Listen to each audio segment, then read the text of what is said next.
આજે આપણે આવનારી પરીક્ષા માટેના મહત્વપૂર્ણ કરંટ અફેર વિશે ચર્ચા કરીશું. કયા કરંટ અફેર છે, કેવી રીતે પૂછાય છે, શું છે. યાદ રાખજો, મોસ્ટ આઈએમપી કરંટ અફેરની ચર્ચા અત્યારે થઈ રહી છે. અમુક કરંટ અફેર તમને આવડતા હોય, અમુક ના આવડતા હોય. તમે તમારી પાસે એક ચોપડો લઈને બેસજો, પેન લઈને બેસજો અને ફટાફટ શોર્ટકટની અંદર જેટલું હું બતાવું એટલું તમે કોપી કરી નાખજો, એટલું તમે લખી નાખજો. એક્ઝામ ખૂબ જ નજીક છે એટલે એકવાર પોતાના હાથે લખાઈ જાય તો તરત જ આવડી જાય. અને બિલકુલ રફમાં લખતા હોય એવી રીતે લખશો તો પણ ચાલશે. તો મોસ્ટ આઈએમપી જે હંમેશા એક્ઝામ માટે હોય છે એ હોય છે રિપોર્ટ્સ. કોઈ પણ ઇન્ડિયા સાથે જોડાયેલા અથવા ગુજરાત સાથે જોડાયેલા જે રિપોર્ટ છે એ પૂછાતા હોય છે. શાંતિ સૂચકાંકની અંદર ભારતનો રેન્ક પૂછાતો હોય છે. ગરીબી સૂચકાંકની અંદર ભારતનો રેન્ક જે છે એ પૂછાતો હોય છે. ગ્લોબલ જેન્ડર ગેપ એની અંદર ભારતનો રેન્ક કયો છે એ પૂછાતો હોય છે. ઇનોવેશન ઇન્ડેક્સની અંદર ભારતનો ક્રમ કયો છે એ પૂછાતો હોય છે. તો એક કમ્પલસરી એક ઇન્ડેક્સ જે છે એક્ઝામની અંદર આવે છે અને એ ઇન્ડેક્સ જે છે એને આપણે ફટાફટ નોંધી લેશું. ઓકે, યાદ રાખજો ખાસ. એક સસ્ટેનેબલ ડેવલપમેન્ટ રિપોર્ટ આવ્યો છે 2025નો અને 2026ની અંદર રિલીઝ થયો છે. શું છે સસ્ટેનેબલ ડેવલપમેન્ટ રિપોર્ટ? એટલે SD રિપોર્ટ યાદ રાખજો છે. 2025નો રિલીઝ થયો છે 2026ની અંદર. એટલે સસ્ટેનેબલ ડેવલપમેન્ટ રિપોર્ટ જે છે એ આવ્યો છે અને સસ્ટેનેબલ ડેવલપમેન્ટ રિપોર્ટ જે છે એની અંદર ભારતનો ક્રમાંક કેટલો છે? 99મો. ફિનલેન્ડ અને સ્વીડન જે છે એ પહેલા અને બીજા નંબરે છે. બેસો. ભારત જે છે એ ભારતનો રેન્ક કરવાનો 99. ભારતનો રેન્ક છે 99માં. નંબર 1 જે છે નંબર 1 ની અંદર છે ફિનલેન્ડ અને નંબર 2 ઉપર છે સ્વીડન. નંબર 1 ઉપર છે ફિનલેન્ડ અને નંબર 2 છે સ્વીડન. આમ જનરલી જો જોવા જઈએ તો બધા 3 રેન્ક કરતા હોય છે, ફર્સ્ટ, સેકન્ડ અને થર્ડ. આ 3 રેન્ક કરતા હોય છે, પણ તમે 2 રેન્ક કરશો તો ચાલશે. આપણે 3 કરવાની જરૂર નથી, સમય ઓછો છે. 3 રેન્ક બધાની અંદર તમે યાદ ના કરો તો ચાલે. ફરી એકવાર કહી દઉં છું, જે અત્યારે સેશનની અંદર જોડાયા છે ફટાફટ લાઈવ જોડાઈ જાઓ. તમારી જોડે એક રફ નોટ, રફ ચોપડો તમે લઈ લો અને આપણે ભણી રહ્યા છે મોસ્ટ આઈએમપી કરંટ અફેર. ફટાફટ હું અહીંયા કરંટ અફેર તમને કહીશ. કરંટ અફેર જે છે ફટાફટ અહીંયા લખીશ, તમે એને નોંધી દો. અને એમાં સૌથી પહેલા આપણે જોઈ રહ્યા છે ઇમ્પોર્ટન્ટ રિપોર્ટ, જે આવનારી પરીક્ષા માટે પૂછાવાના ચાન્સીસ છે. ઓકે, લાઈવ વાળા લખી રહ્યા છો ને તમે? યસ.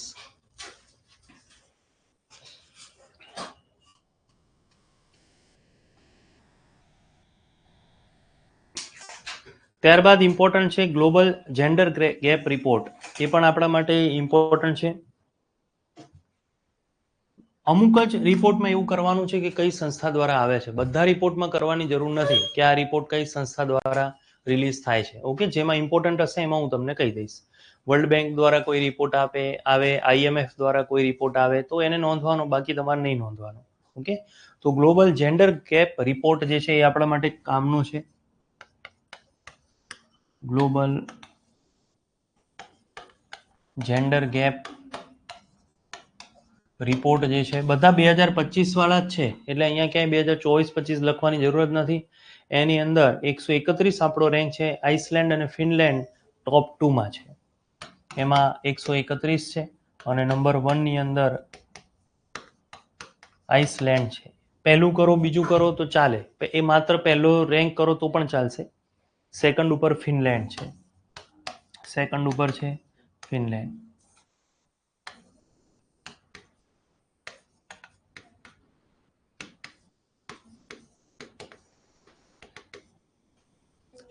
વર્લ્ડ ઇકોનોમિક ફોરમ દ્વારા રિપોર્ટ આવે છે, WEF, વર્લ્ડ ઇકોનોમિક ફોરમ. પણ આપણે ભારતનો રેન્ક જે છે એ યાદ રાખવાનો. મોસ્ટ આઈએમપી છે વિશ્વ શાંતિ સૂચકાંક અથવા વૈશ્વિક શાંતિ સૂચકાંક. એની અંદર આપણો રેન્ક છે 115મો. પછી કરીએ, પહેલા આ જોઈ લેજો એકવાર તમે.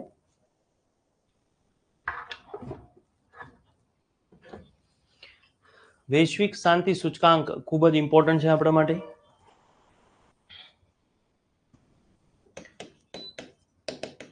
વૈશ્વિક શાંતિ સૂચકાંક મોસ્ટ આઈએમપી છે. બધામાં 2025-24 આપણે લખવાની જરૂર નથી. એની અંદર ભારતનો રેન્ક 115મો છે.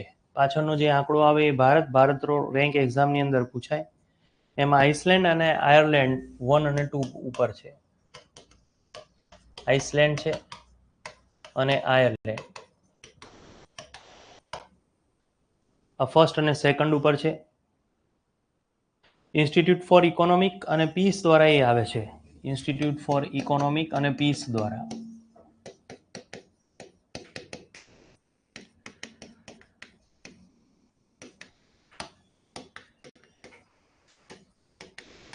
આ રિપોર્ટ જે છે આપવામાં આવે છે. વૈશ્વિક શાંતિ સૂચકાંક આપણા માટે ઇમ્પોર્ટન્ટ છે, યાદ રાખજો. અને મોસ્ટ આઈએમપી આમાં લાસ્ટ પૂછી શકે છે, સૌથી છેલ્લા નંબરે કયું. અમુકમાં જ એવું પૂછે સૌથી છેલ્લા નંબરમાં કયું, આમાં પૂછી શકે. કેમ? કારણ કે આની અંદર લાસ્ટ છે રશિયા. આ રશિયા યુક્રેન વોરના કારણે આમાં લાસ્ટ જે છે એનું નામ છે રશિયા. જનરલી આપણને લાસ્ટ પૂછે તો આપણે શું કરીએ? સાઉથ સુદાન કરીએ, પાકિસ્તાન, આવા બધા દેશો ટીક કરીએ. પણ આની અંદર લાસ્ટ છે રશિયા, એટલે આપણને એક્ઝામમાં પૂછી શકે છે. તો આનો એક રેન્ક છે, એ પણ તમે યાદ રાખજો. સર લાસ્ટ સાઈડ કરો, 1 મિનિટ પ્લીઝ. મળી જશે તમને. લો ફટાફટ લખો અને આપણે હવે આગળના સૂચકાંક તરફ જઈએ. રિપોર્ટમાંથી એક ક્વેશ્ચન પાકો છે.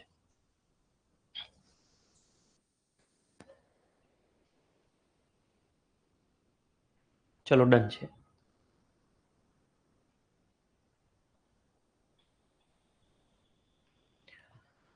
QS વર્લ્ડ યુનિવર્સિટીનો રિપોર્ટ જે છે 2026માં આવ્યો, 2025ના ડેટાના આધારે આવ્યો છે. અને યુનિવર્સિટીના રિપોર્ટ જે છે એ પણ હંમેશા એક્ઝામની અંદર પૂછાતા હોય છે. તો આ પણ યાદ રાખજો, QS world university report. QS world university રિપોર્ટની અંદર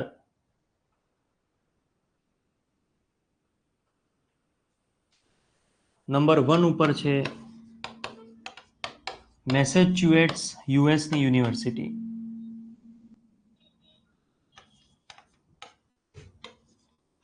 યુનિવર્સિટી આ યુએસએની છે. હવે એમાં ભારતની યુનિવર્સિટી એક્ઝામની અંદર પૂછાય છે. તો ભારતમાં આઈઆઈટી દિલ્હી, બોમ્બે અને મદ્રાસ આ ટોપ 3માં છે. આઈઆઈટી દિલ્હી, એના પછી આઈઆઈટી બોમ્બે અને એના પછી આઈઆઈટી મદ્રાસ. ગોખવાની જરૂર નથી. ઉત્તરથી દક્ષિણ તરફ તમે જુઓ તો પહેલા દિલ્હી આવે, પછી બોમ્બે આવે, પછી મદ્રાસ આવે. ઓકે, તો ગોખવાની જરૂર. પણ વિશ્વમાં જો એનો રેન્ક પૂછાય, આનો રેન્ક હોય ને, પેલું નથી કહેતા ટોપ 100 યુનિવર્સિટી, ટોપ 500 યુનિવર્સિટી, એમાં જો રેન્ક પૂછાય તો આઈઆઈટી દિલ્હીનો રેન્ક છે 123મો. તો QS વર્લ્ડ યુનિવર્સિટી રિપોર્ટની અંદર ભારતની જો ટોપ ઉપર કહેવાય તો 123માં નંબર ઉપર છે આઈઆઈટી દિલ્હી. યાદ રાખજો, આમાં ભારતની આઈઆઈટી દિલ્હીનો રેન્ક છે 123મો. શેમાં? વિશ્વમાં. તો આ વસ્તુ જે છે એ તમે ધ્યાન રાખજો ખાસ. એક આ પણ હમણાં ન્યૂઝની અંદર બહુ છે કે વિશ્વમાં સૌથી વધારે પરમાણુ શસ્ત્રો કોની પાસે છે? તો રશિયા પાસે ને યુએસએ પાસે. આ પણ યાદ રાખજો ખાસ. વિશ્વમાં સૌથી વધારે પરમાણુ શસ્ત્રો, વિશ્વમાં સૌથી વધુ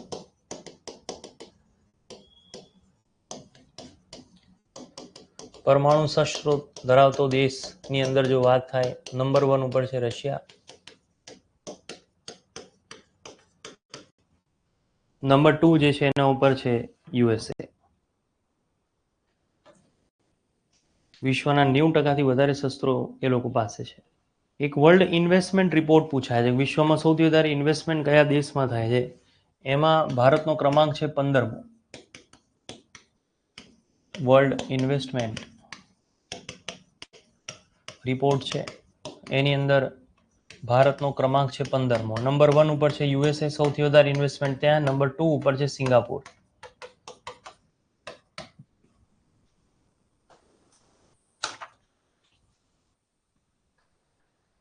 મોસ્ટ આઈએમપી તમે અત્યારે ઇન્સ્ટાગ્રામ અથવા યુટ્યુબ જે છે એની અંદર રીલની અંદર કદાચ તમે જોયું હશે કે ઇન્દોરની અંદર રોગચાળો ફાટી નીકળ્યો એના ખરાબ પાણીના કારણે. અને ત્યારે ઇન્દોર હમણાં ટ્રોલ બહુ થયું કે સ્વચ્છતા સર્વેક્ષણમાં ટોપ ઉપર છે. આખા ભારતમાં સ્વચ્છતા સર્વેક્ષણમાં ટોપ ઉપર, છતાં એમાં દૂષિત પાણીના કારણે લગભગ 60 જેટલા છોકરાઓના મૃત્યુ થઈ ગયા. તો એને કહેવામાં આવે છે સ્વચ્છ સર્વેક્ષણ એવોર્ડ. સૌથી બેસ્ટ છે. એની થીમ હતી રિડ્યુસ, રીયુઝ અને રીસાયકલ. તો લખો ભારતમાં સ્વચ્છ સર્વેક્ષણ એવોર્ડ. એમાં ગુજરાત છે એટલા માટે સ્વચ્છ સર્વેક્ષણ એવોર્ડની જો વાત કરીએ 2025માં જે એની થીમ હતી રિડ્યુસ, રીયુઝ અને રીસાયકલ. રિડ્યુસ, રીયુઝ અને રીસાયકલ. એમાં 10 લાખથી વધારે વસ્તીવાળા શહેરોમાં નંબર 1 ઉપર હતું ઇન્દોર અને નંબર 2 ઉપર હતું સુરત. એટલે સુરત માટે આ કામનું છે. 10 લાખથી વધુ વસ્તીવાળા શહેરોની જો વાત કરીએ તો નંબર 1 ઉપર છે ઇન્દોર અને નંબર 2 ઉપર ગુજરાતનું છે સુરત. તો આ યાદ રાખવાનું ખાસ, ઇન્દોર અને સુરત. શહેરોની જો વાત કરવામાં આવે તો 10 લાખથી વધારે વસ્તીમાં ટોપ ઉપર છે અમદાવાદ શહેરોમાં. આવું કે છે. ગુજરાતની અંદર જો વાત થાય 10 લાખથી વધારે વસ્તીની જો વાત થાય તો એની અંદર છે અમદાવાદ. તો વિચાર કરો, ઓવરઓલ ભારતની અંદર સુરતને આપે છે અને ગુજરાતમાં જ્યારે થાય છે ત્યારે અમદાવાદને આપે છે. એટલે અમદાવાદ તો નથી પૂછાતું, પણ ઇન્દોર અને સુરત યાદ રાખવાનું. આમ આપણને કેવું થાય, અહીંયા સુરત છે તો અહીંયા પણ એક કેટેગરીમાં એવોર્ડ મળે તો ફરીથી બીજી કેટેગરીની અંદર એવોર્ડ ના મળે, એમ એ રીતે. આ ઓવરઓલ જે સુરત છે એ જિલ્લા પ્રમાણે આપે છે અને આ પ્રમાણે અમદાવાદ આવે છે. જરૂર નથી આપણે, પણ આ યાદ રાખવાનું. નંબર 1 ઉપર છે ઇન્દોર, નંબર 2 ઉપર છે સુરત. નેક્સ્ટ છે પાસપોર્ટ ઇન્ડેક્સ. સૌથી વધારે પૂછાતો હોય એ છે હેનલે પાસપોર્ટ ઇન્ડેક્સ. હેનલે પાસપોર્ટ ઇન્ડેક્સ સૌથી વધારે પૂછાય છે. એક પહેલો વિશ્વ શાંતિ જોયું એ અને બીજું હેનલે પાસપોર્ટ ઇન્ડેક્સ સૌથી વધારે પૂછાય છે. અને એની અંદર આપણો રેન્ક 2025માં આવ્યો છે 77. ભારતનો રેન્ક છે 77. અને હંમેશા ટોપ ઉપર સિંગાપુર હોય છે. તો સિંગાપુર છે ટોપ ઉપર અને સેકન્ડ નંબર ઉપર જાપાન અને દક્ષિણ કોરિયા છે. નંબર 1 ઉપર છે સિંગાપુર, નંબર 2 જે છે એમાં છે જાપાન વત્તા દક્ષિણ કોરિયા. બસ આટલા યાદ રાખવાના. હેનલે પાસપોર્ટ ઇન્ડેક્સ જે છે એની અંદર ભારતનો ક્રમાંક 77મો, પહેલા 85મો હતો. અને 59 દેશોમાં આપણે વિઝા ફ્રી એન્ટ્રી આપીએ છીએ. 59 દેશોની અંદર 59 દેશોમાં આપણે વિઝા ફ્રી એન્ટ્રી આપીએ છીએ. કેટલા દેશોની અંદર વિઝા ફ્રી એન્ટ્રી આપવામાં આવે છે એના આધારે આખો ઇન્ડેક્સ જે છે નક્કી કરવામાં આવે છે. તો આ એક વસ્તુ તમે ખાસ યાદ રાખજો.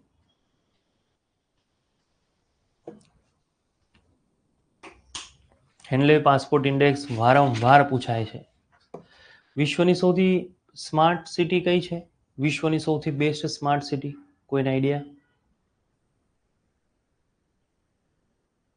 ઓકે, હા, 85 વાંચ્યું હતું એ જૂનો રેન્ક. ઓકે, લેટેસ્ટ છે 77. પહેલા 85 રેન્ક હતો અને અત્યારે 77 છે. 85 તમે ફેબ્રુઆરી માર્ચમાં વાંચ્યો હશે અને અત્યારે 77 યાદ રાખજો. 77, 85 નહીં, 77. પહેલા 85 હતો. વિશ્વની સૌથી બેસ્ટ સ્માર્ટ સિટી કઈ છે? ઝ્યુરિચ સ્વિટ્ઝરલેન્ડની છે. પછી નોર્વેની છે ઓસ્લો.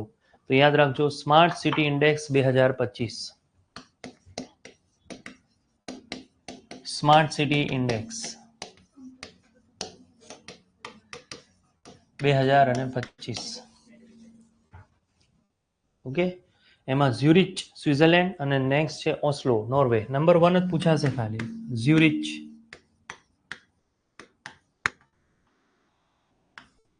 શોર્ટમાં લખ્યું મેં. સ્વિટ્ઝરલેન્ડની ઝ્યુરિચ છે, બીજી નોર્વેની ઓસ્લો છે. ઓકે, તો સ્વિટ્ઝરલેન્ડની ઝ્યુરિચ ટોપ ઉપર છે. બસ ટોપ ઉપર વાળી જ પૂછશે. અને એ સ્માર્ટ સિટી ઇન્ડેક્સની અંદર જો ભારતની વાત કરીએ તો પહેલા છે દિલ્હી, પછી મુંબઈ, પછી હૈદરાબાદ. ભારતમાં દિલ્હી છે, એના પછી મુંબઈ છે, એના પછી હૈદરાબાદ છે. ભારતની આ છે. બધામાં 2025 આવે, કારણ કે 2026 હમણાં ચાલુ થયો તો એનો તો કોઈ ઇન્ડેક્સ ના આવે. 2025માં યાદ રાખવાનું. તમને આવું પૂછાય, ગ્લોબલ ટીબી રિપોર્ટ આવે અને એમાં કે વિશ્વમાં સૌથી વધારે ટીબીના કેસો ક્યાં જોવા મળે છે, તો ભારત ખાલી ટીક કરીને આવી જજો. ઓકે, ગ્લોબલ ટીબી રિપોર્ટ આખા વિશ્વમાં સૌથી વધારે ટીબી ના દર્દીઓ ક્યાં જોવા મળે છે. ભારતમાં ટીબી દિવસ ક્યારે ઉજવાય છે? 24 માર્ચ. ઓકે, આ પણ એક યાદ રાખજો ખાસ. વર્લ્ડ ટ્યુબરક્લોસિસ ટીબી રિપોર્ટ, જેને ક્ષય રોગ કહેવામાં આવે છે, એમાં સૌથી વધારે કેસ ભારતમાં છે. ખાલી ભારત તમે યાદ રાખજો, સૌથી વધારે કેસો ભારતમાં છે. અને 24 માર્ચ એ વિશ્વ ટીબી દિવસ છે. ઓકે, કેમ? કારણ કે આ દિવસે રોબર્ટ કોચ એણે ટીબીના બેક્ટેરિયાની શોધ કરી હતી. બેક્ટેરિયા દ્વારા થતો રોગ છે ટીબી. ગુજરાતીમાં લખેલો હશે ક્ષય રોગ છે. આ યાદ રાખજો, ક્ષય રોગ છે. બીજા બે રિપોર્ટ પણ ખૂબ જ કામના છે આપણા માટે. નંબર 1 છે ગ્લોબલ ઇનોવેશન ઇન્ડેક્સ. આ પણ પૂછાય છે, વર્લ્ડ ઇન્ટેલેક્ચુઅલ પ્રોપર્ટી ઓર્ગેનાઇઝેશન દ્વારા આપવામાં આવે છે. Global innovation index.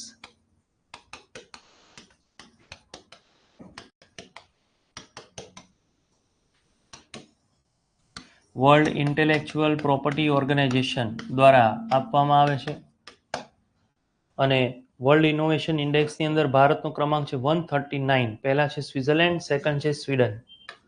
139 છે. નંબર 1 છે સ્વિટ્ઝરલેન્ડ અને નંબર 2 ઉપર છે સ્વીડન. આમ 3 તૈયાર કરવાના હોય છે, પણ આપણે 2 કરીશું તો પણ જવાબ ત્યાં દેખાશે તમને. અને ગ્લોબલ હંગર ઇન્ડેક્સની અંદર આપણો ક્રમ છે 102. એમાં ખાલી આટલું જ કરવાનું છે. વૈશ્વિક ભૂખમરી ઇન્ડેક્સ સૂચકાંક,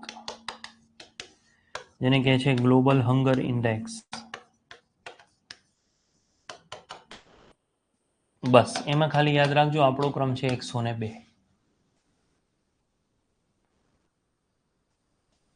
ઓકે, યસ. ચલો, 88 વાળા જે હતા એમણે કરી, 85 વાળાએ કરી નાખ્યું ને 77. યસ, જુલાઈનું 77 છે. રાઈટ, 77 કરવાનું, 85 નહીં કરવાનું. Okay. World intellectual property organization સંસ્થા છે આ, જીનીવા સ્વિટ્ઝરલેન્ડમાં છે, જે આ ઇનોવેશનનો ઇન્ડેક્સ આપે. Okay, world intellectual property organization આ એક સંસ્થા છે. ડન છે. ચલો, લાઈવ વાળા જેને જવાબ 85 આપે તો 77 કરી નાખ્યું ને તમે લોકોએ. પાસપોર્ટ ઇન્ડેક્સ પૂછાય છે, 85 નહીં 77 કરી નાખ્યું, સુધારી દીધું કે નહીં?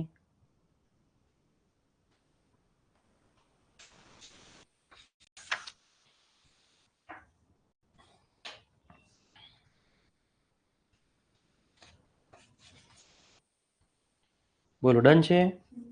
ઓકે, યસ, ચાલો, સરસ.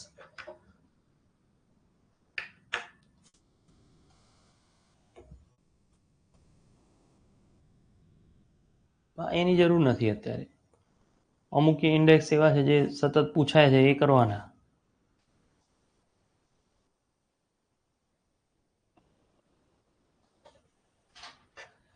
યસ. અને હેપીનેસ ઇન્ડેક્સમાં આપણો ક્રમ કયો છે 2025માં? કોઈ કહેશે?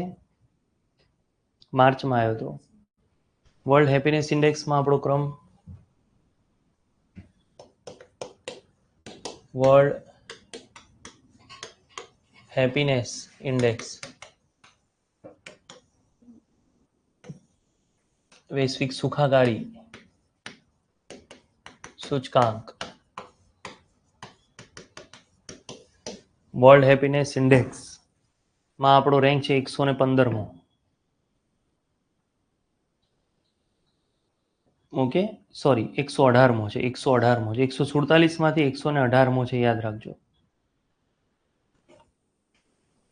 118. 147માંથી 118મો છે.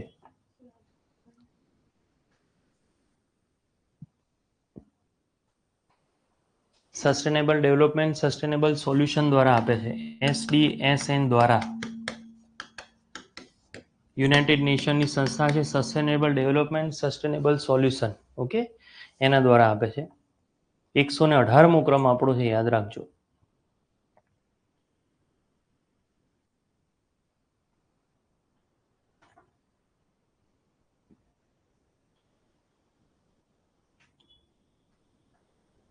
ચલો, ડન છે ને? આમાં ભારતનો રેન્ક કરવાનો તમારે, બાકી કઈ રેન્ક નહીં કરો તો ચાલશે.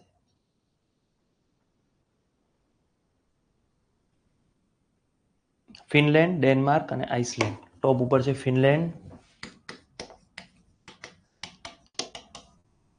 સેકન્ડ ઉપર છે ડેનમાર્ક. બસ બે કરો, વાંધો નહીં. ફિનલેન્ડ કરો, ડેનમાર્ક કરો, okay.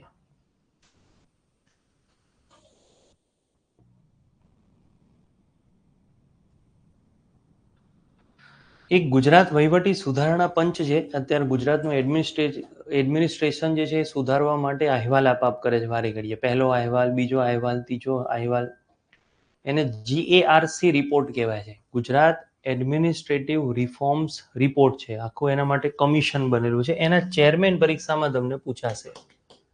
Gujarat administrative reforms commission, Gujarat administrative reforms commission કૌંસમાં ગુજરાત વહીવટી સુધારણા પંચ, એના ઘણા બધા રિપોર્ટ આવ્યા. ઓકે, એના રિપોર્ટ ઘણા બધા પ્રસ્તુત થયા, પણ એ રિપોર્ટ કોણ આપે છે તો યાદ રાખજો, એના અધ્યક્ષ છે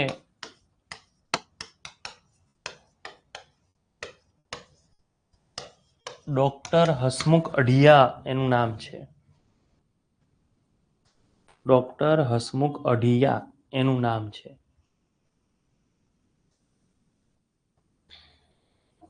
ઓકે, ડોક્ટર હસમુખ અઢિયા.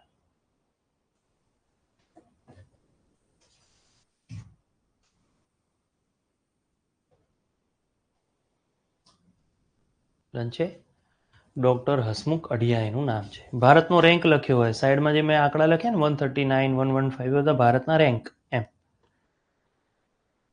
ચલો, કોઈ મને કહેશે કે ભારત જે છે એનું સૌથી મોટું સેટેલાઇટ રોકેટ લોન્ચિંગ સ્ટેશન કયું? શ્રી હરિકોટા, આંધ્રપ્રદેશ. સેકન્ડ બનવાનું છે. ક્યાં બનવાનું છે એ તો ખબર છે ને, શ્રી હરિકોટાનું તો નામ સાંભળ્યું છે, રોકેટ લોન્ચિંગ સેન્ટર. સેકન્ડ બનવાનું છે. ક્યાં બનવાનું છે સેકન્ડ? કે છે એવું ગુજરાતમાં બનવાનું છે, દીવ અને વેરાવળની વચ્ચે. બસ આટલું યાદ રાખવાનું. ઓકે, દીવ અને વેરાવળની વચ્ચે. લખો, દેશનું બીજું સૌથી મોટું સ્પેસ સ્ટેશન, દેશનું સેકન્ડ સૌથી મોટું સ્પેસ સ્ટેશન એ બનવાનું છે દીવથી વેરાવળની વચ્ચે.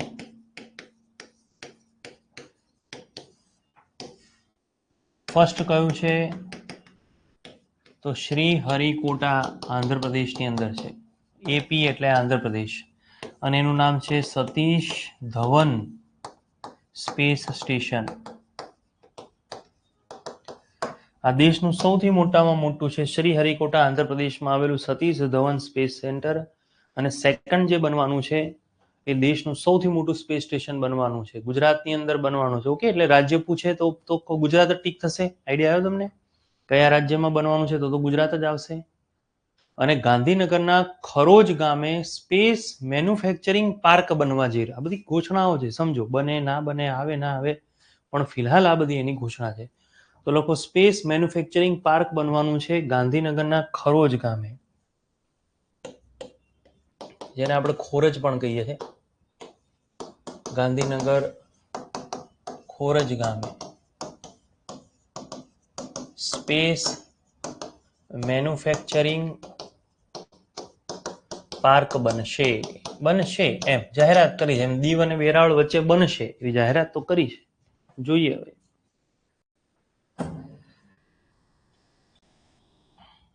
ચલો, તમે આ સાંભળ્યું છે અંડર વોટર આપણે વ્હીકલ બનાવી રહ્યા છે? નથી નેશનલ જોગ્રાફિક ને બધામાં આવે કે એવું વ્હીકલ એ પાણીની ઊંડે જતું રહે, 6000 મીટર જતું રહે, આવું આપણે બનાવી રહ્યા છીએ. તો એવું એક અંડર વોટર, પાણીની અંદર 300 મીટર સુધી જાય ને એવું ગુજરાતના હાલોલમાં અત્યારે બની રહ્યું છે, જેનું નામ છે જલકાપી.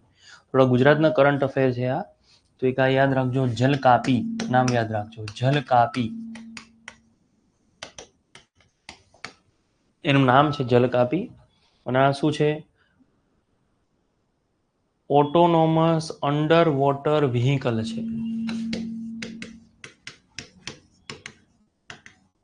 ઓટોનોમસ અંડર વોટર વેહિકલ છે અને આ ગુજરાતના હાલોલમાં બની રહ્યું છે.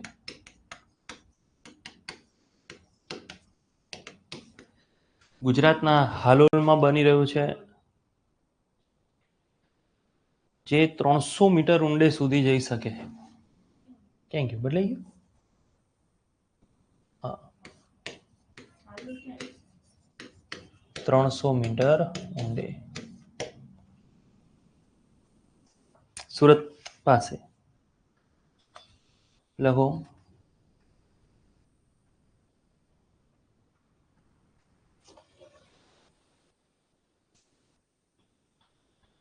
અને આ 30 થી 45 દિવસ સુધી 300 મીટર સુધી રહી શકે. ઓકે, સુરત જતા અહીંથી તમે સુરત જાઓ એટલે સુરત વડોદરા ઇન્ડસ્ટ્રીયલ આખો ઝોન આવે છે. ખબર છે? સુરત વડોદરા ઇન્ડસ્ટ્રીયલ આમ પડે પાછું વડોદરામાં, પણ આમ સુરત અને વડોદરા ઇન્ડસ્ટ્રીયલ ઝોન એને કહેવામાં આવે છે. તમે નામ સાંભળો, ટ્વિન સિટી નથી કહેતા? ટ્વિન સિટી, અંકલેશ્વર, દાહોદ, ભરૂચ, અંકલેશ્વર, એ રીતે આમ આવે વડોદરામાં એમ. પછી એની થોડી આગળ જાઓ એટલે પંચમહાલ ચાલુ થઈ જાય. તો એક આ યાદ રાખજો, ક્યાં બને છે, શું બને.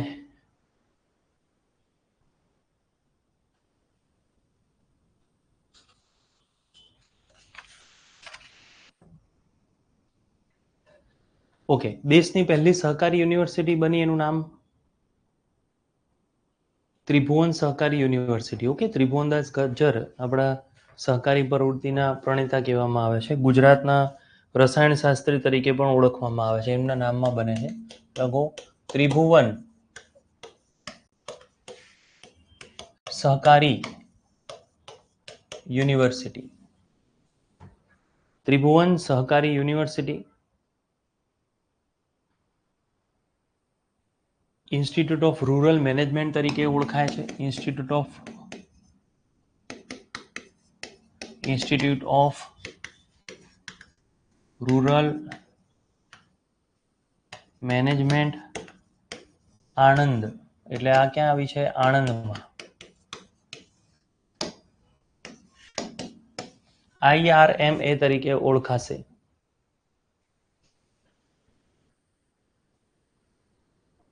અને ગુજરાતના સહકારી પ્રવૃત્તિના પ્રણેતા ત્રિભુવનદાસ પટેલના નામ ઉપરથી આ બની છે. ઓકે, તો આ બી એક જીકે નો ક્વેશ્ચન છે. ગુજરાતની સહકારી પ્રવૃત્તિ ના પ્રણેતા છે ત્રિભુવનદાસ પટેલ.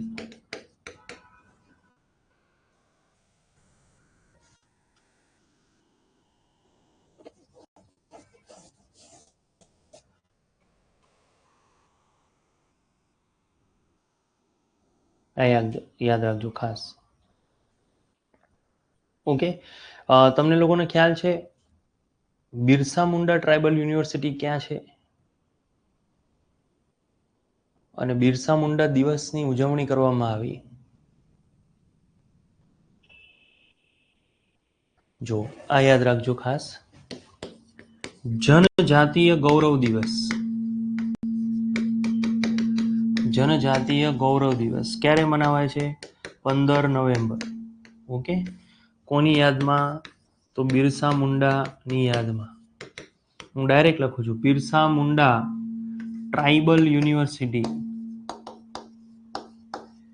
ક્યાં આવેલી છે? રાજપીપળા, નર્મદામાં. અને જનજાતીય ગૌરવ દિવસ ક્યાં મનાવાયો 2025 નો? તો સ્ટેચ્યુ ઓફ યુનિટીમાં. ઓકે, તો જનજાતીય ગૌરવ દિવસ ક્યાં મનાયો આ વખતનો? Statue of unity. ક્યારે મનાયો? 15 નવેમ્બર. જનજાતીય ગૌરવ દિવસ કહેવાય. કોની માનમાં ઉજવાય છે?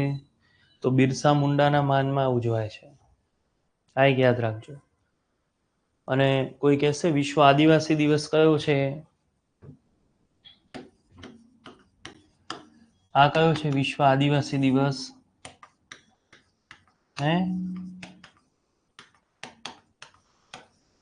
નહીં, વિશ્વ આદિવાસી દિવસ છે 9 ઓગસ્ટ. આ યાદ રાખજો. ઓકે, 9 ઓગસ્ટ વિશ્વ આદિવાસી દિવસ છે. અને જનજાતીય ગૌરવ દિવસ તો તમારી સામે છે, ક્યાં ઉજવાયો એ તમારી જોડે છે.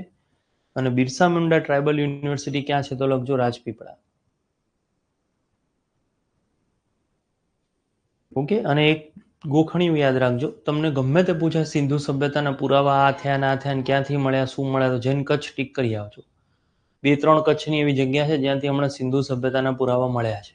બરોબર. તમને પૂછાય કે તાજેતરમાં આવા માટલું મળ્યું ને દૂધના અવશેષો મળ્યા ને આ મળ્યું ને હાડકાં મળ્યા ને હાડપિંજર મળ્યા ને આ બધું ક્યાંથી મળ્યું. અને ગુજરાતનો કોઈ જિલ્લો હોય તો શું જૈન ટીક કરી આવવાનો, કચ્છ જૈન ટીક કરી આવજો. ઓકે. બહુ બધી વસ્તુ સિંધુ સભ્યતા ભણવાનો ટાઈમ નથી, પણ જિલ્લો પૂછાય તો કચ્છ જઈને ટીક કરી આવજો. તમારી સામે વાંચી લઉં છું. 5300 વર્ષ જૂની હડપ્પા વસાહત મળી આવી, કચ્છમાંથી એ મળી, એના લખતર તાલુકામાંથી મળી, 3 હેક્ટરમાં મળી. એમાં નિવાસ સ્થાન મળ્યા છે, ખ્યાલ આવે છે, સિરામિક યુગના નમૂના મળ્યા છે, માટી મળે છે, પશુપાલનના અવશેષો મળ્યા, જળ સંસાધનો મળ્યા. ટૂંકમાં આપણો ક્વેશ્ચન એવો જ છે, ક્યાંથી મળ્યા, તો જૈન શું ટીક કરવાનું, કચ્છ જઈને ટીક કરી દેવાનું. લખપત તાલુકો કહે ને ત્યાં લખપત તાલુકામાંથી મળ્યા. બસ આટલું યાદ રાખજો એમાં. ઓકે. ગુજરાત ઓવરઓલ જો જોવા જઈએ, ગુજરાતમાં ઓલિમ્પિક ખબર છે ને, આપણે ભારતમાં ઓલિમ્પિકની ઘોષણા થઈ, ભારતમાં ઓલિમ્પિક થશે. ક્યારે થશે ભારતમાં ઓલિમ્પિક ક્યારે થવાની છે? ભારત 2 વસ્તુ હોસ્ટ કરશે. 2030ની અંદર કોમનવેલ્થ ભારતમાં થવાનું છે. આ યાદ રાખજો. કોમનવેલ્થ ક્યાં થવાનું છે? ભારતમાં. કોમનવેલ્થ. ઓકે. 2030નું ભારતમાં થશે. પછી ઓલિમ્પિક ક્યાં થવાનું છે? તો એ થવાનું છે ભારતમાં 2036માં. ઓકે. આ એક યાદ રાખજો. અને હું તમને 2-3 વસ્તુ કહી દઉં. ભારતમાં 500 ગીગાવોટ પુનઃપ્રાપ્ય ઉર્જાનું લક્ષ્ય રાખ્યું છે. ઓકે. એ આપણે ક્યાં સુધી રાખ્યું છે? તો 2030 સુધીમાં. આ 3 વસ્તુ યાદ રાખજો.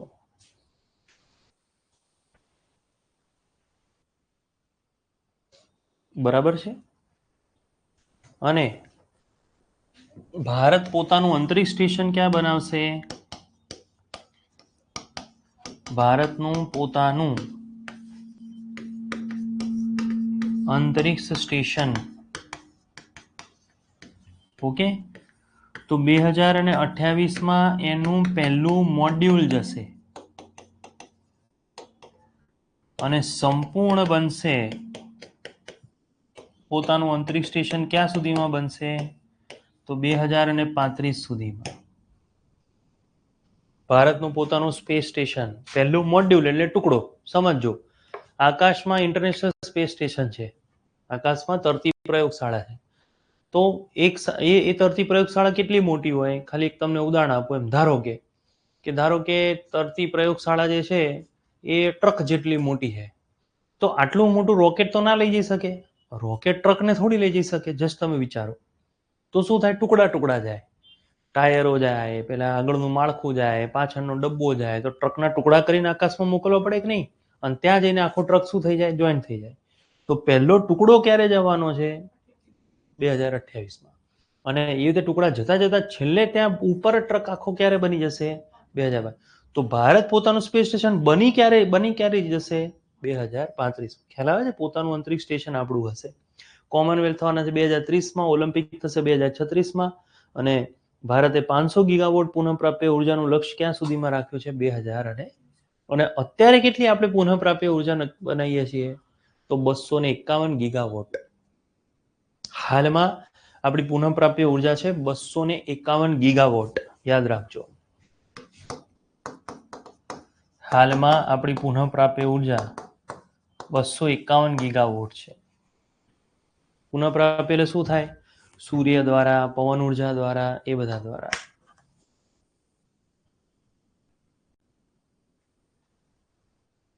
બરાબર, યાદ રાખજો. હા, ચાલે. અલગ લેક્ચરમાં તમે લખેલા છો, અત્યારે ના લખો તો ચાલે. મૂળ આનો ઉદ્દેશ્ય શું છે? એક વખત મગજમાંથી પસાર થઈ જવું. આ તમારી 1 ફેબ્રુઆરી એક્ઝામ છે ને, ખૂબ નજીક છે. એક વખત આ મગજમાંથી પસાર થઈ જશે તો શું થશે, 4 ઓપ્શનમાંથી તમને દેખાશે ક્યાં આવું કંઈક ભણ્યો તો. ધારો કે સ્વચ્છ સર્વેક્ષણ પૂછાઈ ગયું, તમને પૂછે કે ભાઈ ગુજરાતનું કયું સિટી, તો સુરત ભણ્યા હોય તો આઈડિયા આવી જાય, હા ભણેલા છે આવું કંઈ. આ ક્યારે થવાનું, સ્પેસ સ્ટેશન ક્યારે થવાનું, તો એકવાર લખ્યું હશે તો તરત તમને યાદ આવી જશે. એટલે આપણે ડબલ કામ કરીએ છીએ, સાંભળીએ બી છીએ અને લખીએ બી છીએ, જેથી આજે જ તમને યાદ રહી જાય. તો આ યાદ રાખો ખાસ. થોડા ગુજરાતના કહી દઉં છું તમને, જે અત્યારે કામના છે. ઓકે, ભારતનો પહેલો સ્વદેશી 1 મેગાવોટનો ગ્રીન હાઇડ્રોજન પ્લાન્ટ ક્યાં બનવાનો છે? યાદ રાખજો.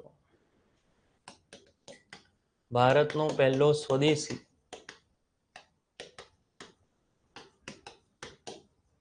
ગ્રીન હાઇડ્રોજન પ્લાન્ટ એ બનવાનો છે 1 મેગાવોટનો. એ બનવાનો છે કંડલામાં અથવા કચ્છની અંદર બનવાનો છે. અને આ કચ્છનું કંડલામાં જીકે નો પોઈન્ટ શું છે? એ કંડલા ભારતનો પહેલું એક્સક્લુઝિવ ઇકોનોમિક ઝોન, SEZ તમે નામ સાંભળ્યું છે, સ્પેશિયલ ઇકોનોમિક ઝોન, અને ભારતનું પહેલું ફ્રી ટ્રેડ ઝોન છે. ભારતનું પહેલું SEZ છે, ભારતનું પહેલું ફ્રી ટ્રેડ ઝોન છે. SEZ બનાવ્યું હતું એને 1955માં, અને ફ્રી ટ્રેડ ઝોન એ જાહેર થયું હતું 1965માં. અને એક્સક્લુઝિવ ઇકોનોમિક ઝોન એટલે શું? દરિયાથી 12 નોટિકલ માઇલ સુધી, 200 નોટિકલ માઇલ સુધી તમે ત્યાંથી અંદરથી જે મળે એ બધું આપણું થઈ જાય. તો ત્યાંથી જાહેરાત થઈ હતી એમ કે ભાઈ કચ્છના કંડલાથી 200 નોટિકલ માઇલ સુધી જે મળશે એ બધું કોનું થશે? ભારત. ખબર છે ને એને શું કહેવાય? એક્સક્લુઝિવ ઇકોનોમિક ઝોન કહેવાય.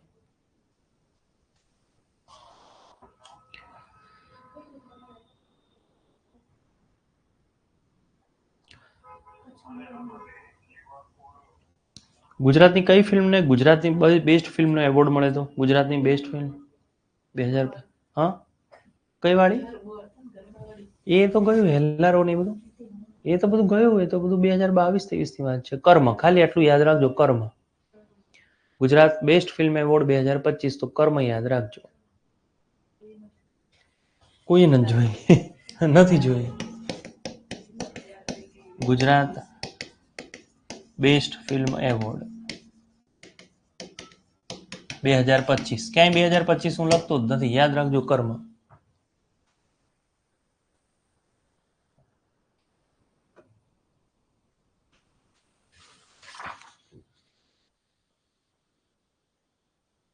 અચ્છા, ઇન્ડિયા ઓલિમ્પિક એસોસિએશનના વડા કોણ છે? ઓલિમ્પિક થવાનું છે તો હવે એ હેડ હશે ને. ભારતમાં ઓલિમ્પિક થવાનું હોય તો વહીવટ તો એ સંભાળશે. તો ઇન્ડિયા ઓલિમ્પિક એસોસિએશનના હેડ કોણ છે?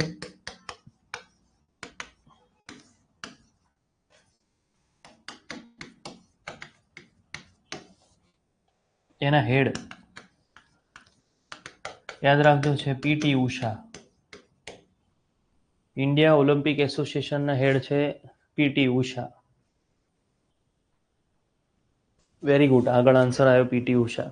કોકનો આન્સર આવ્યો નીતા અંબાણી, એ નહીં, PT ઉષા છે. એ તો સૌથી મોટા ફાઇનાન્સર છે એમ, ઓલિમ્પિકના સૌથી વધારે ફાઇનાન્સર એ છે.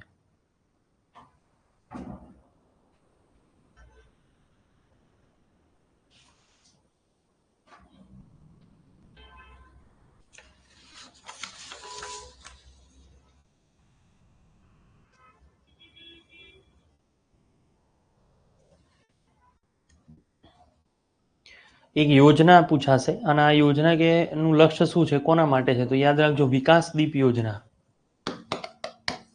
લખજો વિકાસ દીપ યોજના. બહુ યુનિક યોજના છે, એટલા માટે ગુજરાતની છે, કામની છે. અને એમાં જેલના કેદીઓના પુનર્વસન માટે છે. જેલના કેદીઓના પુનર્વસન માટે વિકાસ દીપ યોજના છે.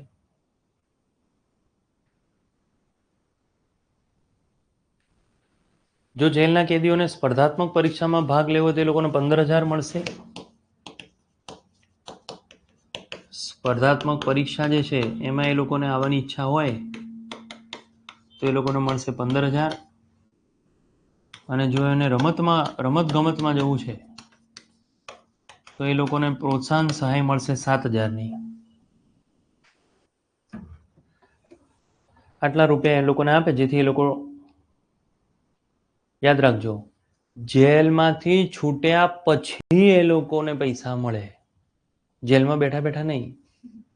પુનર્વસન એટલે શું થયું, એક વખત જેલમાંથી છૂટી ગયા પછી એ લોકો તો કંઈ કરી ના શકે.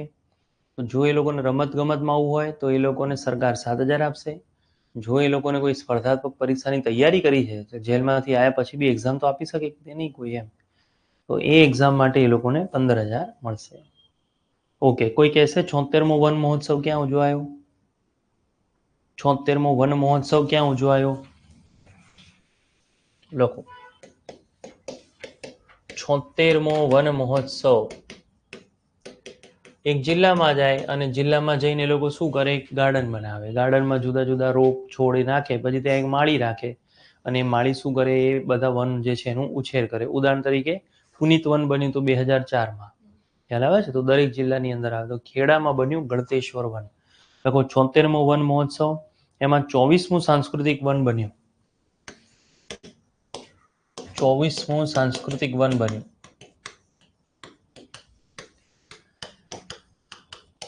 ગળતેશ્વર વન. આ બને છે ખેડામાં. વન મહોત્સવ ચાલુ જ થયો તો 1950માં કમા મુનશી દ્વારા. 2004માં પહેલું હતું પુનિત વન. કરવાની જરૂર નથી પણ આ તો ખ્યાલ હોવો જોઈએ.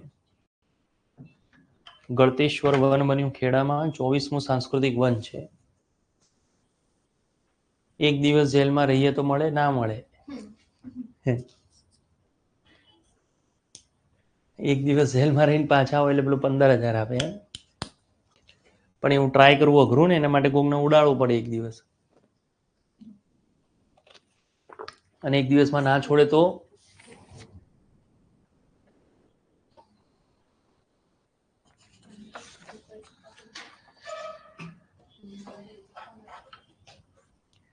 યાદ રાખજો. વિશ્વ ગુજરાતી ભાષા દિવસ, વીર નર્મદની જન્મ જયંતિ છે 24 ઓગસ્ટ. યાદ રાખજો, વિશ્વ ગુજરાતી ભાષા દિવસ.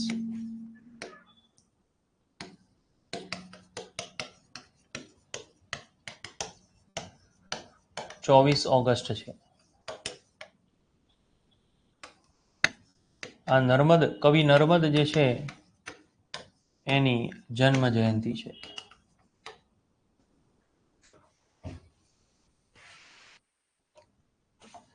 આના ઉપરથી એક દિવસ યાદ રાખજો. કોઈ મને કહેશે 23 ઓગસ્ટનો દિવસ કયા નામે ઓળખાય છે? આ હમણાં જ બનાવવાનો ચાલુ કર્યો છે. કોઈ કહેશે કયો દિવસ છે? ખબર છે કોઈને?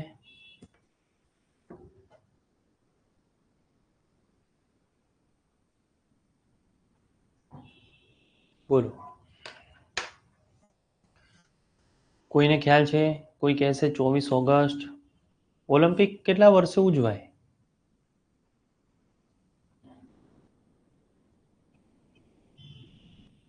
દર 4 વર્ષે. દર 4 વર્ષે ઓલિમ્પિક ઉજવાય, બરાબર? યસ. રાષ્ટ્રીય અવકાશ દિવસ તરીકે ઉજવાય છે. યાદ રાખજો, રાષ્ટ્રીય અવકાશ દિવસ છે. કેમ? આ દિવસે આપણું ચંદ્રયાન 3 જે છે એ ચંદ્રના દક્ષિણ ધ્રુવ પર પહોંચ્યું હતું અને એને જગ્યા નામ આપ્યું હતું શિવ શક્તિ. ઓકે, એ સ્થળનું નામ હતું શિવ શક્તિ. તો આ યાદ રાખજો ખાસ. આંતરરાષ્ટ્રીય માતૃભાષા દિવસ ક્યારે હોય છે? 21 ફેબ્રુઆરી. ઓકે, આ પણ યાદ રાખજો. આંતરરાષ્ટ્રીય માતૃભાષા દિવસ 21 ફેબ્રુઆરીએ હોય છે.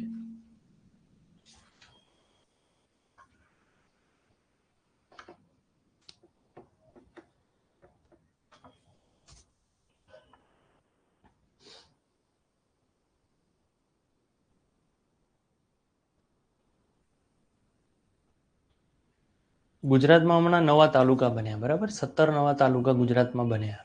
અત્યારે ગુજરાતમાં કુલ તાલુકાની સંખ્યા કેટલી થઈ? હમણાં 17 નવા તાલુકાની જાહેરાત કરાઈ.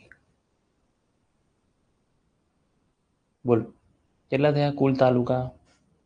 265. યાદ રાખજો, ગુજરાતમાં કુલ તાલુકાની સંખ્યા થઈ 265. 17 નવા તાલુકા બન્યા ગુજરાતમાં. 17 નવા તાલુકા.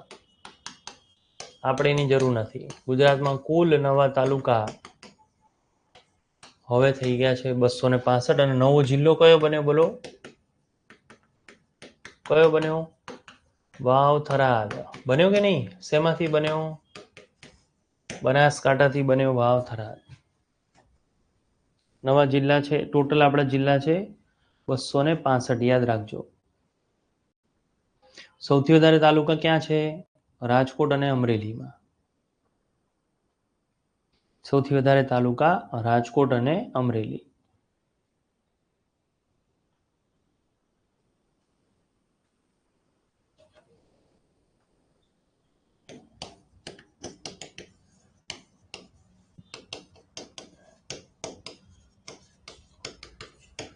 ચાલો,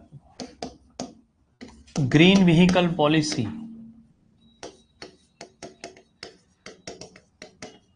અપનાવનારું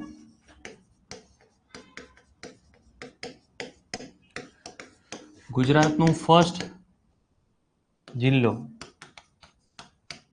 લખવાનું સુરત. બસ આ યાદ રાખજો. સુરત ટીક કરજો.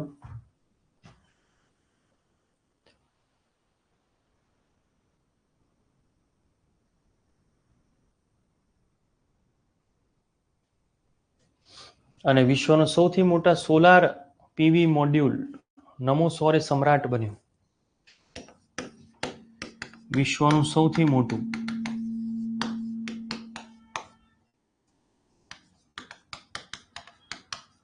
સોલાર પીવી મોડ્યુલ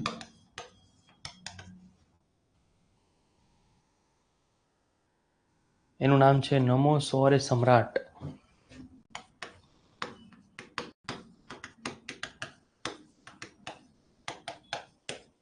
એ પણ સુરતમાં.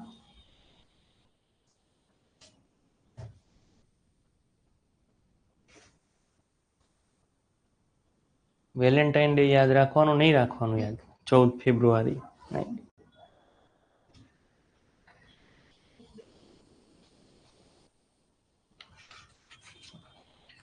આમ વેલેન્ટાઇન ડે ના દિવસે શું થયું ખબર છે?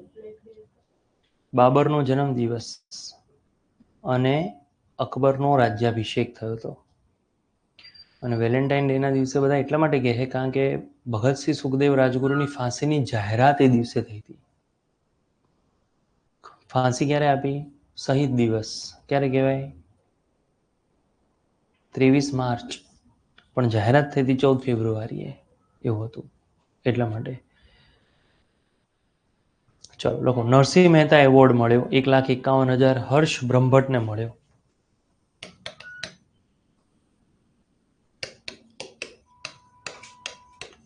નરસિંહ મહેતા એવોર્ડ આ મળે છે હર્ષ બ્રહ્મભટ્ટને મળે. ઓકે, 1,51,000 મળે. કોને મળ્યો એ યાદ રાખવાનું, કેટલા રૂપિયા મળે એમાં નહીં પડવાનું. આના સિવાય નિર્મળ ગુજરાત એવોર્ડ મળે છે. નિર્મળ ગુજરાત એવોર્ડ મળે છે. કોને મળ્યો? તો 10 લાખથી વધારે વસ્તીવાળી શહેરો જે છે એમાં નંબર 1 ઉપર છે. એટલે નંબર 1 માં 2 છે, સુરત અને અમદાવાદ.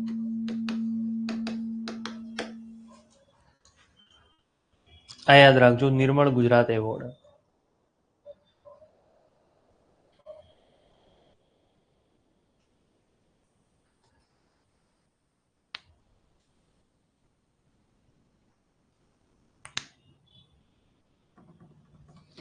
હમણાં 70મો ફિલ્મ ફેર ક્યાં થયો? કોઈને ખબર છે?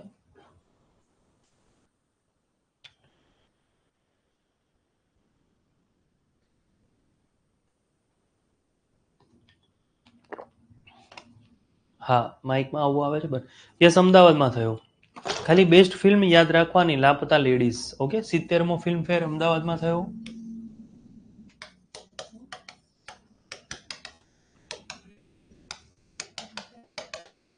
અમદાવાદની અંદર થયો. બેસ્ટ ફિલ્મ જે છે એમાં લાપતા લેડીઝ જે છે એમાં મળ્યો. પૂછાય તો એમ, બાકી ક્યાં થયું એ કામનું છે અમદાવાદ, એટલે એટલા માટે. ઓકે, અમદાવાદના એકા અરેનામાં થયો, કાંકરિયા પાસે. અને એક્ટરમાં અભિષેક અને કાર્તિક આર્યનને મળે છે, કરવાની જરૂર નથી. ને એક્ટ્રેસમાં છે આલિયા ભટ્ટ. અભિષેક, કાર્તિક આર્યન અને આલિયા ભટ્ટ, જરૂર નથી. પછી ફરીથી છે હડપ્પામાં 4000 વર્ષ જૂની વસાહત. હડપ્પાની 4000 વર્ષ જૂની વસાહત ક્યાંથી મળી? તો મેં તમને કીધું હડપ્પાનું કંઈ બી પૂછાય તો જવાબ શું આપવાનો? એમાં કચ્છ આપવાનો. ઓકે, પછી ગ્રીન હાઇડ્રોજન એટલે શું થાય? કોઈ કહેશે ગ્રીન હાઇડ્રોજન એટલે શું?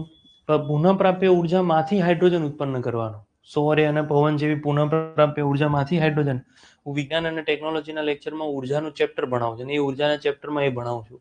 ગ્રીન હાઇડ્રોજન કોને કહેવાય? તો પવન ચક્કી છે, સૌર ઉર્જા છે. એ સૌર ઉર્જામાંથી H2O જે હોય છે, કે કહીએ છીએ ને આપણે પાણી, H2O, એમાંથી હાઇડ્રોજન અને ઓક્સિજન અલગ કરવાના. તો જે હાઇડ્રોજન અલગ થાય એ H+ બની જાય છે. અને એ H+ નો ઉપયોગ આપણે શેના માટે કરીએ? વિદ્યુત માટે કરીએ. હાઇડ્રોજન વ્હીકલનું તમે નામ સાંભળ્યું હશે, હાઇડ્રોજન બસનું તમે નામ સાંભળ્યું હશે. એને ગ્રીન હાઇડ્રોજન કહેવાય. આમ એ હાઇડ્રોજન છે, પણ ગ્રીન હાઇડ્રોજન કેમ કહેવાય? કારણ કે વિદ્યુત વિચ્છેદનથી હાઇડ્રોજન અને ઓક્સિજન અલગ થાય, અને એ પુનઃપ્રાપ્ય ઉર્જાની મદદથી થાય. તો આ આપણે કરવાનું છે. ગુજરાત ગ્રીન હાઇડ્રોજન પોલિસી કેટલા વર્ષ માટે આવી? તો 10 વર્ષ માટે આવી છે. ગુજરાત ગ્રીન હાઇડ્રોજન પોલિસી એ 10 યર માટે આવી છે. 2025 થી લઈને 2035 સુધીની છે. આ યાદ રાખજો. જનરલી કોઈ પણ યોજના આવે તો 7 વર્ષ 5 વર્ષ માટે આવે.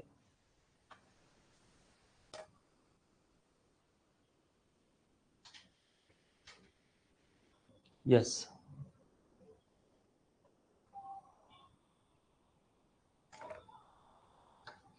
ઓકે, તાજેતરમાં કયું રાજ્ય ટાઈગર સ્ટેટ બન્યું? બોલો. ગુજરાતમાં તો ટાઈગર નથી. શું છે ગુજરાતમાં? સિંહ જોવા મળે છે ને. ગુજરાતમાં ટાઈગર નથી. ગુજરાત નોન ટાઈગર સ્ટેટ છે. તાજેતરમાં ગુજરાત ટાઈગર સ્ટેટ બન્યું કે છે દાહોદના રતનમહલ અભયારણ્યની અંદર આપણને વાઘ જે છે જોવા મળ્યો. સિંહ, વાઘ, દીપડાની ઉપસ્થિતિ જોવા મળી. તો 33 વર્ષ પછી ગુજરાત જે છે એ ટાઈગર સ્ટેટ બન્યું. કેટલા વર્ષ પછી? 33 યર પછી ગુજરાત ટાઈગર સ્ટેટ જાહેર થયું. અને કઈ જગ્યાએ આપણને જોવા મળે છે? તો દાહોદમાં રતનમહલ રીંછ અભયારણ્ય.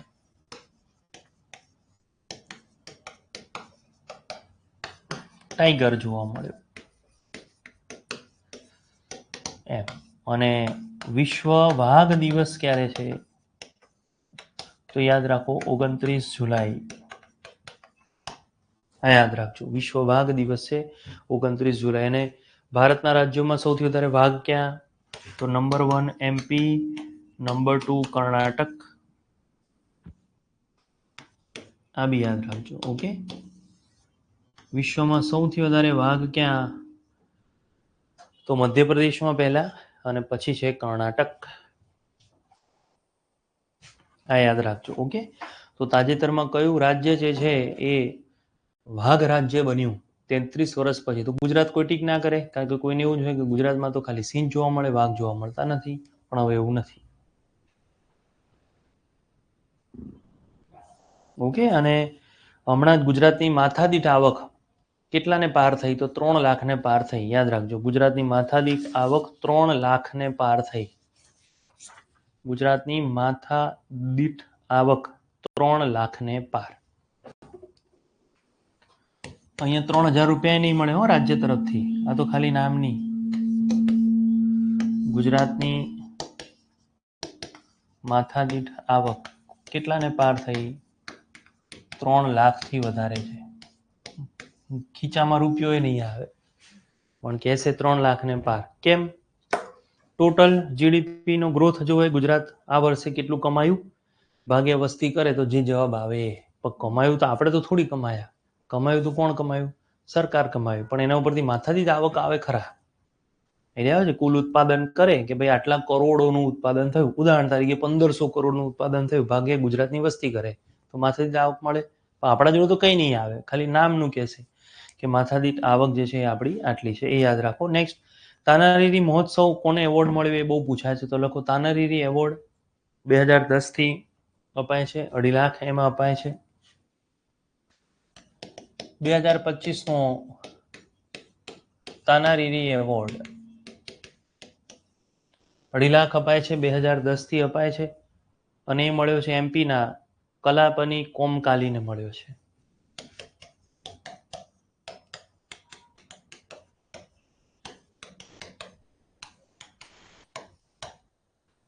આ વ્યક્તિનું નામ છે, યાદ રાખજો.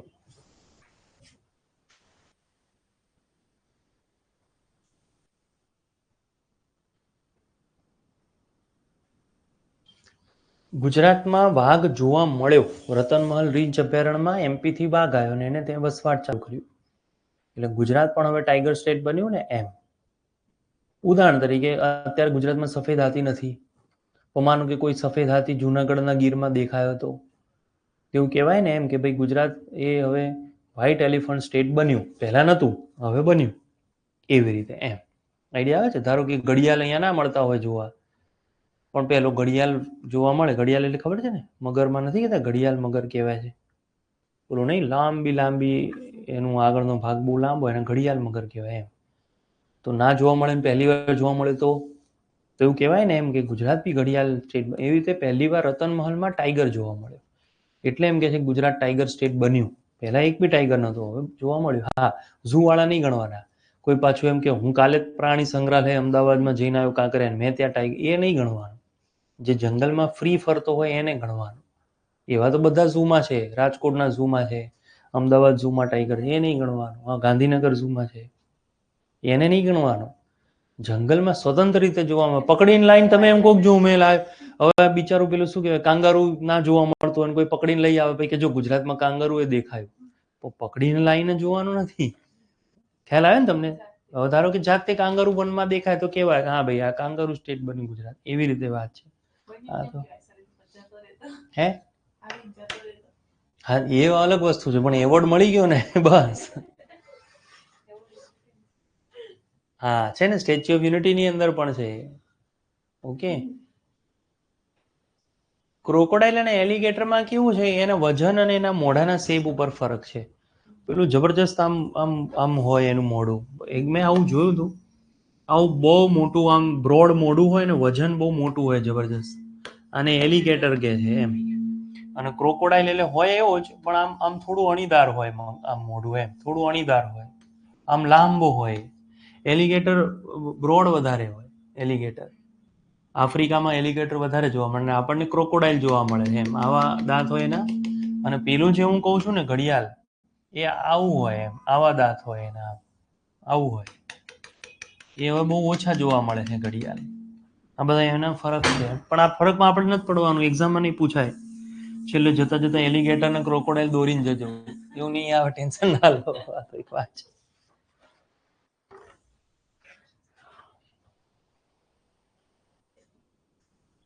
ઓકે, રાજ્ય જળ પુરસ્કાર કરી દો.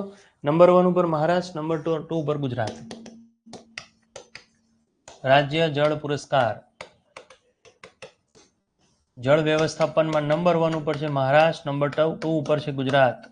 ઉદ્યોગ અને ખેતીમાં કેટલું જળ પહોંચાડી શકે છે રાજ્યો, એના ઉપર આધાર રાખે. નંબર 3 ઉપર હરિયાણા. નંબર 3 ઉપર છે હરિયાણા.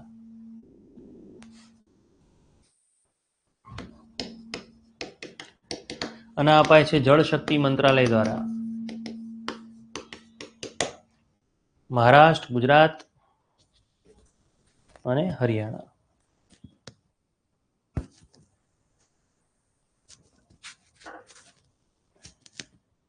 Okay, most IMP. સૂર્યમંડળ આધારિત ખેતી કરનાર જિલ્લો પહેલો બન્યો છે, એ છે ડાંગ. યાદ રાખો, સૂર્યમંડળ આધારે ખેતી કરનાર ભારતનો પહેલો જિલ્લો બન્યો છે ડાંગ.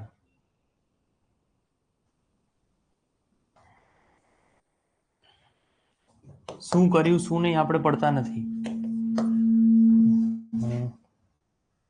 સૂર્યમંડળ આધારિત ખેતી કરનાર.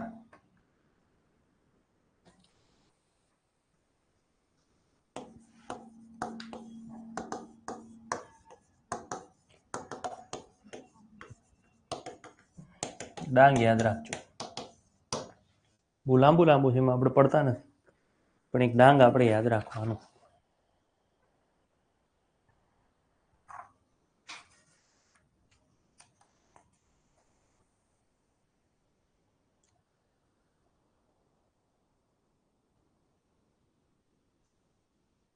ચલો ફટાફટ થોડી યોજનાઓ પર ભાર આપી દઈએ. થોડું ભારત સરકારનું ચાલે છે હવે. એક છે નવ્યા પહેલ.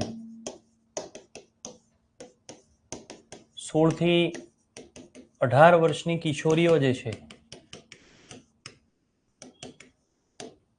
એને વ્યવસાયિક તાલીમ આપવામાં આવશે.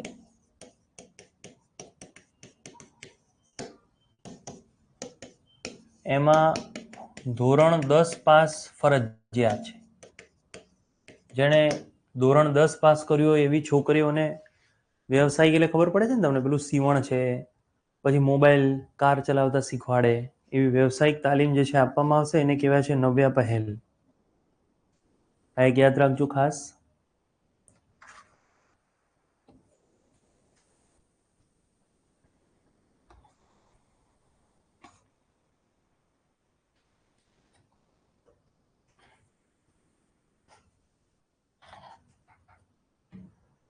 એક તમે નામ સાંભળ્યું હશે, ભારતનો સૌથી વધારે સાક્ષરતા વાળો જિલ્લો કયો? કે સંપૂર્ણ સાક્ષરતા કેરળ આપણે કહીએ રાજ્ય, સોરી, ભારતનું સંપૂર્ણ સાક્ષર રાજ્ય કયું કહેવાય?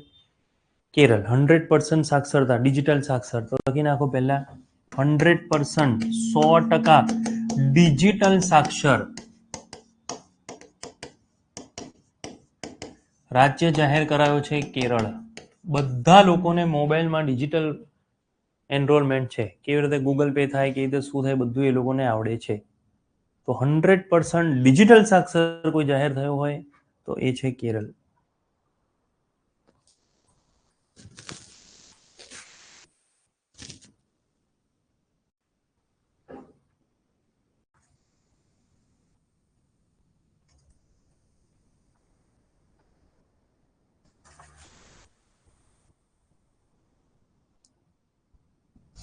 ખાણ હોય ને, ખાણ, એમાં તો પર્યટન ના થાય ને કોઈ દિવસ. કોલસાની ખાણ જોવા કોઈ લઈ જાય? ના લઈ જાય. એમાં પર્યટન તો ના થાય ને. પર્યટન ક્યાં હોય? કૃષ્ણ ભગવાનનું મંદિર હોય, બુદ્ધનું મંદિર હોય, જંગલ હોય, બહુથી બહુ ત્યાં પર્યટન થાય. ખનન પર્યટન યોજના લાવી, ખાણોને જોવા માટે લોકોને લઈ જાય, એ છે ઝારખંડ. ભારતની પહેલી ખનન પર્યટન યોજના, ભારતની પ્રથમ ખનન પર્યટન યોજના આ લાવ્યું છે ઝારખંડ. ખાણ જોવા લઈ જાય.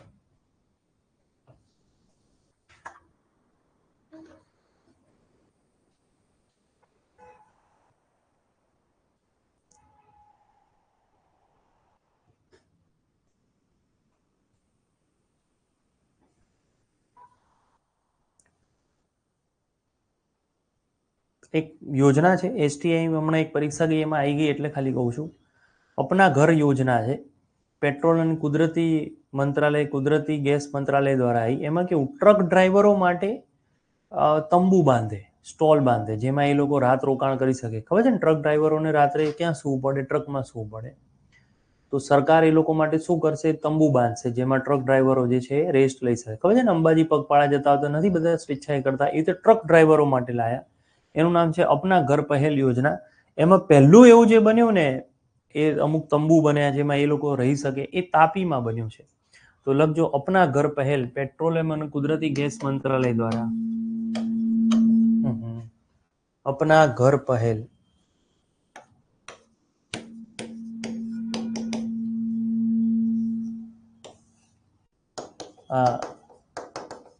ડાયરેક્ટ લખો ને, પેટ્રોલિયમ મંત્રાલય દ્વારા.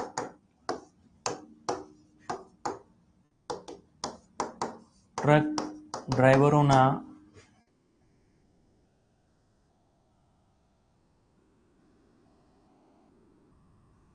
ટ્રક ડ્રાઈવર માટે ઘર હોય, ટેમ્પરરી બનાવે, અને ફર્સ્ટ બન્યો એ તાપીમાં. અપના ઘર પહેલ યોજના બદલાઈ ગયું.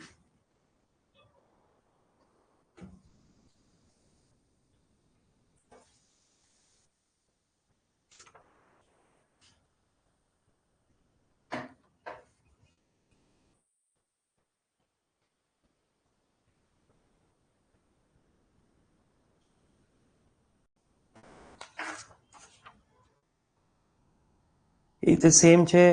ટોલ પ્લાઝા તમે જોયું છે? ટોલ પ્લાઝા આપણે એક જગ્યાએથી બીજી જગ્યાએ એટલે ટોલ પ્લાઝા આવે.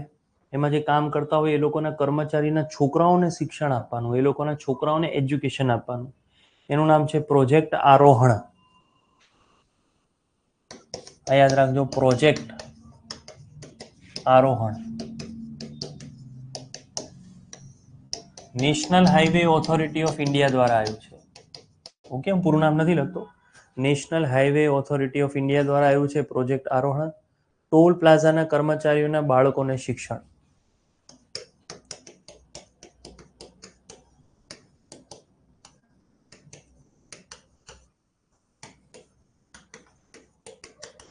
આ તમને લખીને જ આપશે કે ટોલ પ્લાઝા કર્મચારીઓના બાળકોને શિક્ષણ માટે કઈ યોજના આવી, એવું આવશે. લખીને જ પહેલા આપશે તમને.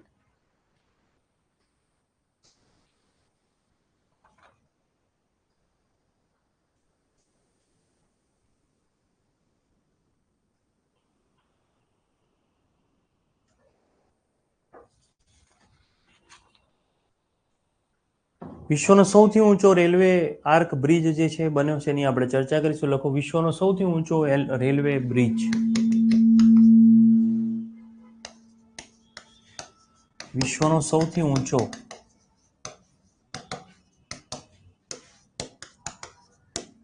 Railway arc bridge.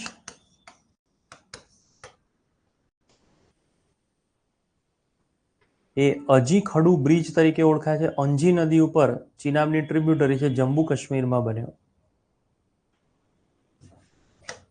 એનું નામ છે અંજી ખડુ બ્રિજ. જમ્મુ કાશ્મીરમાં બન્યો. અંજી નદી ઉપર છે, ચિનાબની ટ્રિબ્યુટરી છે.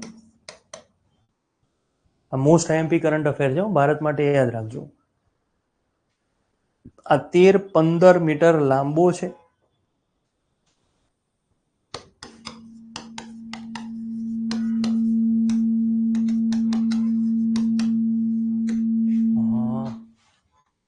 અને 359 મીટર ઊંચો છે.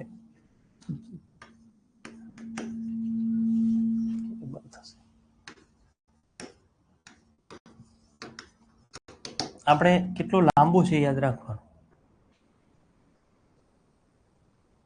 આ ઉધમપુર, શ્રીનગર અને બારામુલ્લા છે, યાદ રાખજો. ક્યાંથી ક્યાંને ટચ કરે છે. જમ્મુ કાશ્મીર કર્યું ને ચાલશે.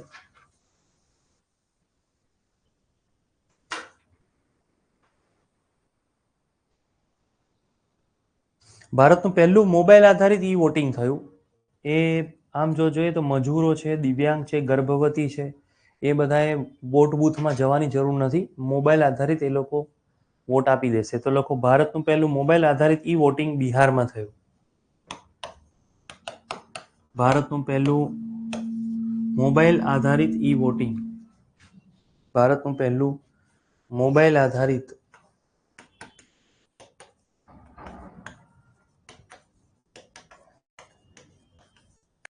ઈ વોટિંગ ક્યાં થયું? તો બિહાર.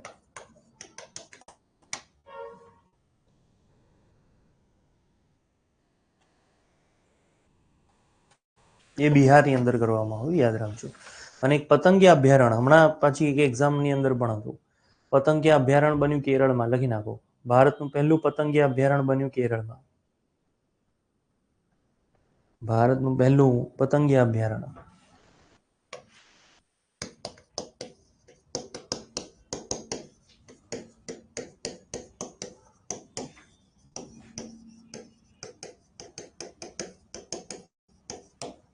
આ બને છે કેરળની અંદર.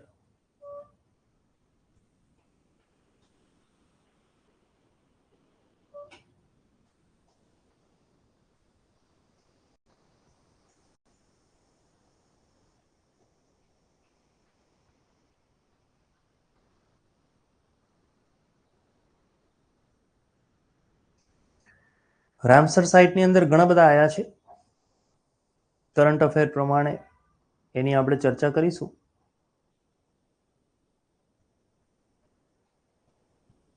તમે 2-4 જગ્યા છોડીને લખતા રહેજો, હમણાં આગળ આવશે. તમે લખજો.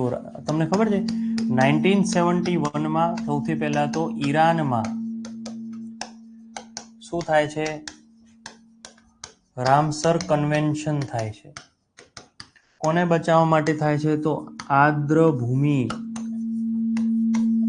જેને કહેવામાં આવે છે વેટલેન્ડ, માટે થાય છે. ઓકે, એ લોકોને બચાવવા માટે. ઈરાનની અંદર જેમ કે સુંદરવન, ખ્યાલ આવે છે? સુંદરવન છે, એવી રીતે એ લોકોને બચાવવા માટે થાય છે. એને રામસર કન્વેન્શન કહેવાય. એના માટે એક લખાણ છે જેને કહેવામાં આવે છે મોન્ટ્રેક્સ રેકોર્ડ, એને કહેવામાં આવે છે. આ પણ એની સાથે જોડાયેલો છે, રેકોર્ડ એમ. અને આર્દ્રભૂમિ દિવસ ક્યારે છે? વિશ્વ વેટલેન્ડ અથવા આર્દ્રભૂમિ, તો એ 2 ફેબ્રુઆરી છે. તમારે એક્ઝામના એના પછીનો દિવસ વિશ્વ આર્દ્રભૂમિ દિવસ કહેવાય છે, 2 ફેબ્રુઆરી.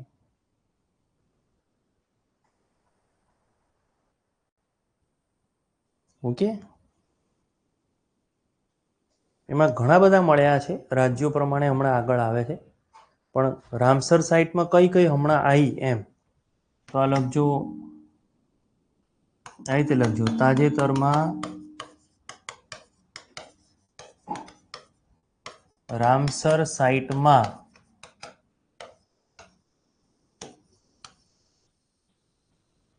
ખીચન અને મેનાર તળાવ, ખીચન તળાવ છે, મેનાર તળાવ આયા. આ બંને છે રાજસ્થાનના.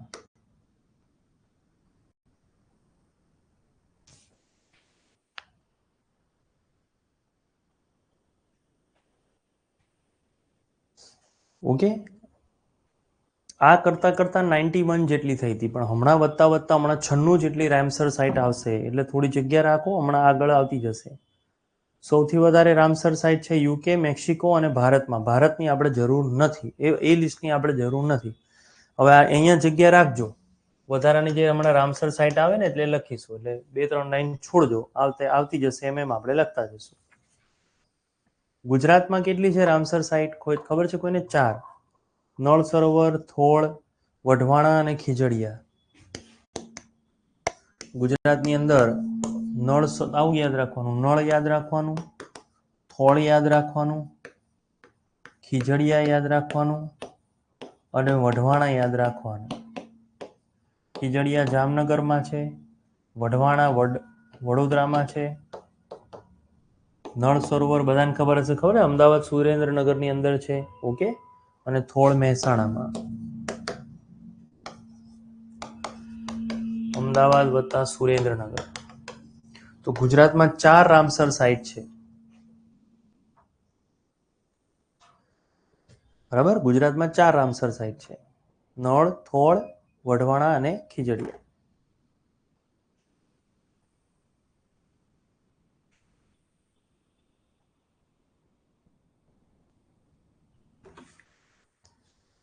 આ કરંટ અફેર મારા અનુસાર છેલ્લા 4-5 મહિનાની અંદર જે ઇમ્પોર્ટન્ટ છે એ આપણે કરીએ છીએ, અને ભગવાનને પ્રાર્થના કરીએ કે ભાઈ આ બધા ઇમ્પોર્ટન્ટ છે એમાંથી આવે. જનરલી તો એવું જ થયું છે.